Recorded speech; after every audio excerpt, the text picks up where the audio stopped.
Hello, I'm Nima Rajan. Prime Minister Justin Trudeau says the COVID-19 pandemic has exposed serious flaws in how Canada cares for seniors, and that governments will need to fix it. Long-term care homes have seen devastating outbreaks of the respiratory illness, including hundreds of deaths across the country. The PM says the federal government will help provinces improve nursing home care in a lasting way once the immediate COVID-19 emergency is over.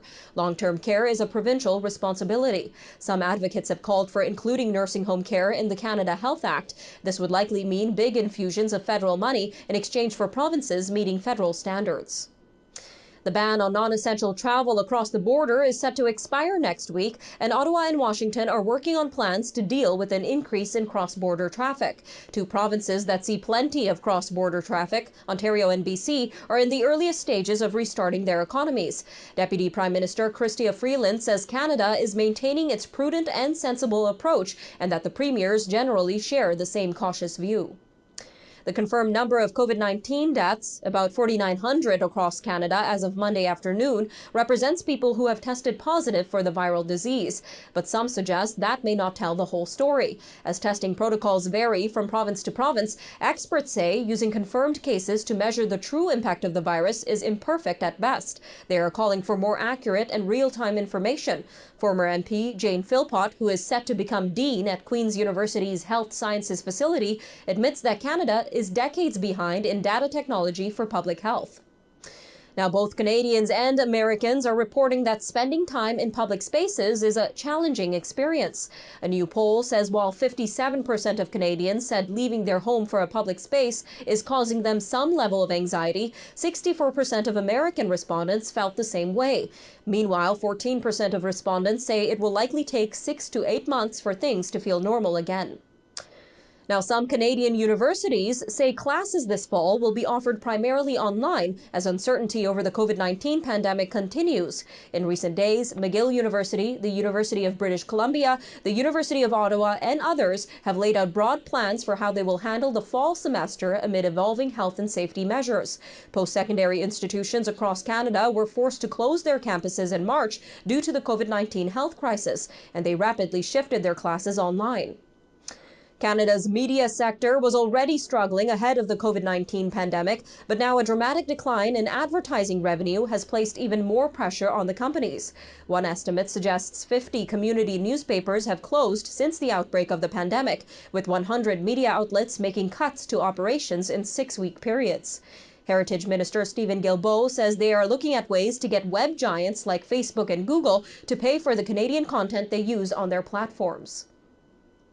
The elected leadership of several Wet'suwet'en First Nations split over the Coastal GasLink pipeline are calling for the resignation of Crown Indigenous Relations Minister Carolyn Bennett. 4 elected Wet'suwet'en chiefs say they were excluded from the process by which the province, the federal government, and the nation's hereditary leaders arrived at a proposed memorandum of understanding on Wet'suwet'en land rights and title. On April 29th, the federal and provincial governments indicated that Wet'suwet'en clans had completed their review and given their support to sign it. The elected chiefs are calling on both levels of government to reject the current memorandum and begin the negotiation process again with full participation from elected leaders. The U.S. government's leading infectious disease expert says he intends to warn Americans today that needless suffering and death will result from a rushed reopening of the economy. Dr. Anthony Fauci will appear before the Senate Health Committee at a hearing that is assessing reopening plans. In an email to the New York Times, Dr. Fauci said his principal message will concern the danger of trying to open the country. Meanwhile, the U.S. government is donating up to 1,000 ventilators to South Africa to help the country respond to COVID-19, as the Trump administration addresses criticism that it hasn't done enough for countries in need. The U.S. says it will soon make similar donations to countries around the world. For weeks, U.S. officials have indicated that the virus crisis at home has delayed the shipment of crucial medical equipment to other countries. But in recent days, the Trump administration has been making plans to ship some 8,000 of the breathing machines to foreign countries by the end of July. Well, for the first time, COVID-19 has been confirmed in a crowded civilian protection camp in South Sudan's capital. It's a worrying development in a country that's one of the world's least prepared for the virus's spread. There are no immediate details on how the two were infected. South Sudan was one of the last countries in Africa to confirm a case of the disease and now has 174.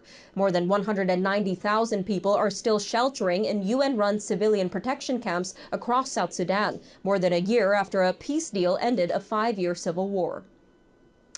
Militants have stormed a maternity hospital in the western part of Kabul, setting off an hours-long shootout with the police and killing 14 people, including 2 newborn babies, their mothers, and an unspecified number of nurses. While the battle was underway, Afghan security forces struggled to evacuate the facility, carrying out babies and frantic young mothers. By the evening, the Interior Ministry said the fighting was over and that the attackers, 3 in all, were killed. Meanwhile, the Israeli military says a soldier has been killed during a West Bank arrest raid when a rock struck him in the head. The military says the 21-year-old soldier was on operational activity in the northern West Bank when a large rock was thrown off a rooftop and struck him on the head. A search was underway for the attacker. The raid was aimed at arresting 4 Palestinians wanted for stone throwing at Israeli vehicles and other recent attacks. Experts say the COVID-19 pandemic means office jobs are never going to be the same. Many workers simply won't go back to their offices as health concerns linger and companies weigh up rent savings and productivity benefits. The CEO of British bank Barclays is rethinking cramming downtown office towers with workers, saying that the notion of putting 7,000 people in a building may be a thing of the past. Architects say cubicles and partitions are making a return with a move away from open-plan office spaces. Well, that'll do it for today's news update. I'm Nima Rajan. Thank you for joining us today, and I'll see you next time.